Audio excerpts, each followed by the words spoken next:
السلام علیکم ورحمۃ اللہ وبرکاتہ۔ بسم اللہ الرحمن الرحیم۔ سورہ سجدہ کی فضیلت حدیث شریف میں بیان ہے۔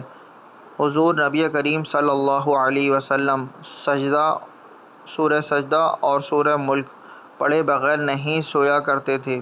حدیث شریف میں ہے، سورہ سجدہ قیامت کے دن اس طرح آئے گی کہ اس کے دو بازو ہوں گے اور اپنے پڑھنے والوں پر پردہ کرے گی اور فرشتوں سے کہے گی کہ اس شخص پر کوئی راستہ نہیں، یعنی اس کو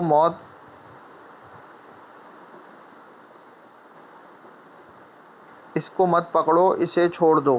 سورہ سجدہ اور تبارک الذی دیگر صورتوں پر 60 نیکیاں زائد رکھتی ہیں۔ ایک اور روایت میں ہے کہ جو اس سورہ سجدہ اور تبارک الذی کو مغرب اور عشاء کے درمیان پڑھے گا تو گویا اس نے لیلۃ القدر قیام کیا۔ میرے چینل کو لائک کیجیے، شیئر کیجیے، سبسکرائب کیجیے۔ جزاک اللہ خیرا۔